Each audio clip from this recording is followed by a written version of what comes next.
Survey report போட்டிருக்கிறாங்க. ஸ்டாலின் முகத்தை பார்த்து திமுகவுக்கு செல்வாக்கு வளர்ந்துருச்சான். அதுக்கப்புறம் அண்ணா திராவிட முன்னேற்ற கழகத்துக்கு 2% குறைஞ்சிருச்சான். அதுக்கப்புறம் இன்னொரு கட்சிக்கு வளர்ந்துருச்சான். எது வளர்ந்துச்சு எது இந்த கூத்த நம்ம எங்க போய் சொல்றது? நான் இப்போது சொல்லுகிறேன், அனைத்து இந்திய அண்ணா திராவிட முன்னேற்ற கழகத்திற்கு புரட்சி தமிழர் எடப்பாடியார் தலைமையேற்றதற்கு பிறகு நாங்கள் தேர்தல் களத்திலே சந்தித்து சந்தித்து சந்தித்து எத்தனை சோதனைகளை சந்தித்து எத்தனை தடைகளை சந்தித்து அண்ணா திராவிட முன்னேற்ற கழகத்தினுடைய செல்வாக்கை புரட்சி தலைவர் அம்மாவுடைய ஆட்சியோடு புரட்சி தலைவர் ஆட்சியோடு ஒவ்வொரு நாளும் உயர்த்தி கொண்டே இருக்கிறார் எங்கள் புரட்சி தமிழர் ஐயா எடப்பாடியார். அதனாலதான பத்திரிகை திறந்த எங்களை பத்தி எழுதுறீங்க, எங்களை பத்தியே பேசுறீங்க, எங்களை பத்தி எழுதுறீங்க, எங்க எடப்பாடியை பத்தியே பேசுறீங்க, எங்க எடப்பாடியை பத்தி எழுதுறீங்க. நாட்டுல எத்தனை கட்சி இருக்கு, எத்தனை தலைவர் இருக்கீங்க, ஏன் எழுத பற்றீங்க? அதெல்லாம் எழுதுனா யாரும் படிக்க மாட்டாங்க.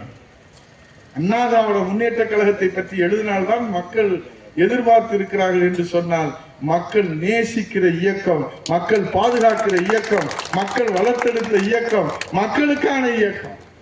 அதனால் என் சிங்க தலைவி சத்திய தலைவி புரட்சி தலைவி அம்மா அவர்கள் சொன்னார்கள், மக்களால் நான், மக்களுக்காக நான், உங்களால் நான், உங்களுக்காக நான் என்று சொன்ன தலைவி எல்லோரும் எல்லாமும் பெற வேண்டும், இங்கு இல்லாமல் இல்லாத நிலை வேண்டும் என்று சொன்ன தலைவி, செய்த தலைவி, சாதித்து காட்டிய தலைவி நாம் புரட்சி தலைவி இதய தெய்வம் அம்மா அவர்கள். ஒரு தாலிட்ட போய் அதை சொல்ல சொல்லுங்க, எல்லோரும் எல்லாமும் பெற வேண்டும், இங்கு இல்லாமல் இல்லாத நிலை வேண்டும் சொல்ல மாட்டார்.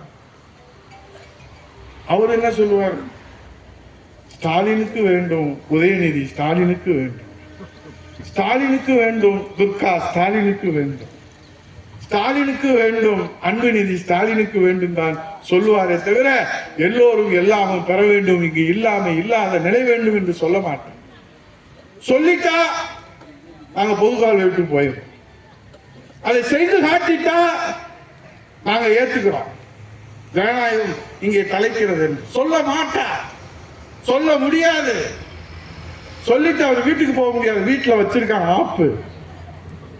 ஆனால் புரட்சி தமிழர் ஐயா எடப்பாடியார் சொல்வார், என் தாய் சொன்ன, என் தெய்வ தலைவி சத்திய தலைவி உத்தம தலைவி சிங்கர்கள் தலைவி புரட்சி தலைவி அம்மா சொன்னாரே, எல்லாரும் எல்லாமும் பெற வேண்டும், இங்கே இல்லாமை நிலை வேண்டும் என்று அந்த தெய்வ வாக்கை நம்முடைய வழிகாட்டுதலாக எடுத்துக்கொண்ட தலைவர் புரட்சி தமிழர் ஐயா எடப்பாடியார் என்பதை என்னால் சொல்ல முடியும்.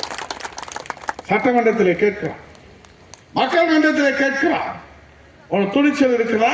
சட்டமன்றத்தில் எங்கள் எதிர்கட்சி தலைவர் புரட்சி தமிழர் ஐயா எடப்பாடியார் பேசுகிற அந்த வீர உரை, உரிமை குரல் தைரியம் இருந்தா ஒளிபரப்புடா பார்க்கலாம். பேசுனா கேமராவை திருப்ப மாட்டேன், எந்த பக்கமும் திருப்புறது இல்லை, ஒரே பக்கம் தான் திருப்போம்.